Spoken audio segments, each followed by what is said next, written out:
এদেশে আলেমের অভাব নাই, মুফতির অভাব নাই, বক্তার অভাব নাই, মুহাদ্দিসের অভাব নাই, হুজুরের অভাব নাই। আমার দেশে অভাব শুধু আদর্শবান ডাক্তারের অভাব, আদর্শবান ইঞ্জিনিয়ারের অভাব, আদর্শবান এসপির অভাব, আদর্শবান ডিসির অভাব, আদর্শবান এমপি মন্ত্রী মেম্বার চেয়ারম্যানের অভাব। আমি ওই বয়ান করি সারা দেশে। আমার এই সাবজেক্ট একটাই, কেমনে আদর্শবান মেম্বার হওয়া যায়, কেমনে আদর্শবান ডাক্তার হওয়া যায়। ডাক্তার আছে অনেক, আদর্শবান নাই। ডাক্তার জাকির নায়েকের সারা দুনিয়ার মানুষ চিনে, টাকার কারণে, ক্ষমতার কারণে সারা দুনিয়ার মানুষ তার পাগল। আমি চাই তুমি সেরকম একজন সুপরিচিত ডাক্তার হও। বাংলাদেশের ডাক্তার বিদেশে নেয় না, তুমি সেরকম হও। বেয়াদবি ছাড়ো, মা বাবার দোয়া নাও। এরকম একজন ডাক্তার জাকির নায়েকের মতো সম্মানিত ডাক্তার হতে হলে 3 জিনিস লাগবে। কয় জিনিস? এই লেখো, ভালো করে লেখো। মা বাবার দোয়া, শিক্ষকের দোয়া, ওলামায়ে কেরামের দোয়া। এই 3 জায়গার দোয়া না পাইলে খোদার কসম ডাক্তার হবা সম্মান কপালে আসবে না। তাসনিমা নাসরিনও তো ডাক্তার, কই আছে দেশে? কি যেমন তেমন ডাক্তার, এমবিবিএস ডাক্তার। শুধু ডাক্তার না, গবেষক, একজন স্কলার, ইসলামের স্টাডি করছে, ইসলাম নিয়ে কোরআনের তর্জমা করে, তাফসির করে। কপাল খারাপ, 3 জায়গার দোয়া নাই। কয় জায়গার দোয়া নাই? আলেম ওলামার দোয়া নাই, মা বাবার দোয়া নাই, শিক্ষকের দোয়া নাই। এজন্য জুতার বাড়ি খাইয়া বোরকা পরে পালায়ে গেছে।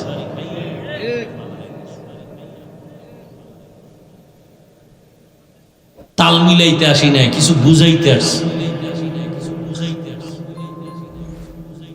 পায়ে ধরলে যদি বুঝো, পায়ে ধরতেও রাজি, সেই মেজাজ নিয়ে আসছে। কাউকে দূরে ঠেলে দিতে আসি নাই, বুকে লাগাতে আসছে।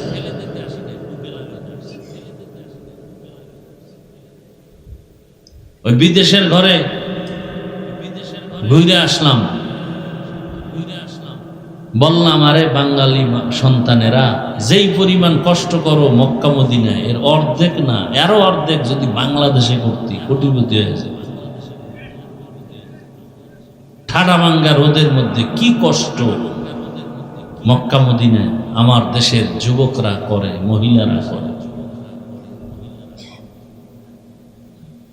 এর মধ্যে 6 মাস বেতন নেই, 700 রিয়াল বেতন, 600 রিয়াল বেতন দেয় না 6 মাস ধরে। দেশেও চাইলে আসতে পারবে না, কাগজে ভেজাল। দিন রাত চলছে কষ্ট রোদের ভিতরে, খাইয়া না খাইয়া। আর আমার দেশের সন্তানরা ভবিষ্যৎ নিয়ে কোনো চিন্তা নেই, বাবারটা খায় আর মাস্তানি করে। আল্লাহ না করুন বাবা যদি মরে যায়, এই তোমার সংসারের হাল ধরবে কি?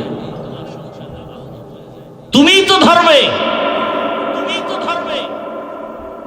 আর একটা সংসার বরকতপূর্ণ করতে হলে আদর্শবান সন্তান হতে হবে, না হয় সংসার বরকতপূর্ণ হবে না। বহু সন্তান বাবারটা খাইয়া সংসার ধ্বংস করে ফেলতেছে, বহু নারী স্বামীরটা খাইয়া সংসার ধ্বংস করে ফেলতেছে। উন্নতির কোনো চিন্তা নেই, একবারও ভাবে না যে স্বামী যদি মরে যায় এই সম্পদ তো আমারই থাকবে। একটা সন্তান যদি ভাবতো যে বাবাই মরে গেল তো আমারই থাকবে, এই ভাবনাটা থাকলে তো সন্তান চুরি করতে পারে না বাবার টাকা। বরং এক সন্তান বাবার কাছে টাকা চাইছে, নেশা করবে, দেয় নাই, বাবারে মাইর দিছে।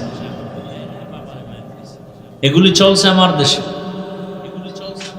মোবাইল কিনতে টাকা দিতে হবে, এরপরে বাইক কিনে দিতে হবে, এরপরে বন্ধু বান্ধবী নিয়ে আড্ডায় যাবে, আর রাস্তায় গিয়ে গাড়ির তলে পড়ে মরবে।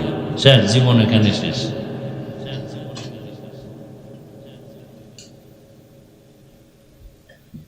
যুবকরা আমাকে একটা হিসাব দাও, বাস, ট্রাক, হেলিকপ্টার, বিমান, রিক্সা, আর এটারে কি কয়, মোটর সাইকেল, কোনটা অ্যাক্সিডেন্ট হয়ে বেশি মানুষ মরে গড়ে বলো তো?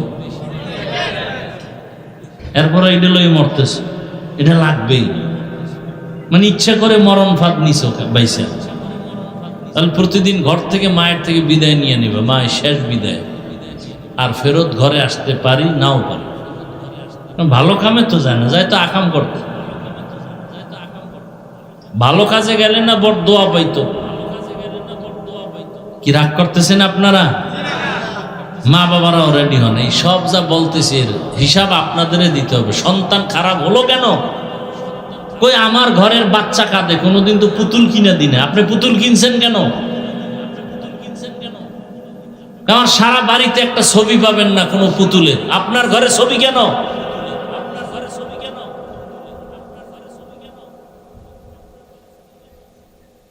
এমনি শান্তি আসবে, এত সোজা। আল্লাহ, মানুষ হইলাম আল্লাহর নিয়ামত, শুকর আদায় করতে পারলাম না। মানুষ হওয়ার পরে আল্লাহ আরো কি নিয়ামত দিলেন। হিন্দুর ঘরে পাঠাইতে পারতেন, বৌদ্ধের ঘরে পাঠাইতে পারতেন, ঠিক না? ইহুদির ঘরে পাঠাইতে পারতেন, আল্লাহ কোথায় পাঠাইছেন? আমার রসুল মুসলমান, আবু বকর মুসলমান, ওমর মুসলমান, 39 জন মুসলমান যখন পুরুষ, 11 জন মুসলমান নারী,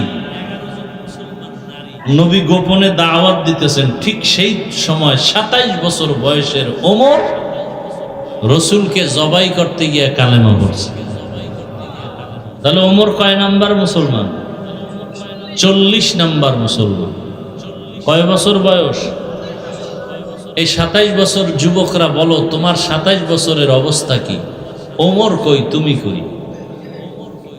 তোমার হাতে মোবাইল কেন? তোমার হাতে নর্তকীর ছবি কেন? রাতের নিয়ামতের ঘুম নষ্ট করে হেডফোন কানে লাগায় গান শুনো কেন? আজরাইল যদি ঘুমের মধ্যে ঘরে ঢুকেই বসে, আল্লাহর কাছে কি জবাব দিবা?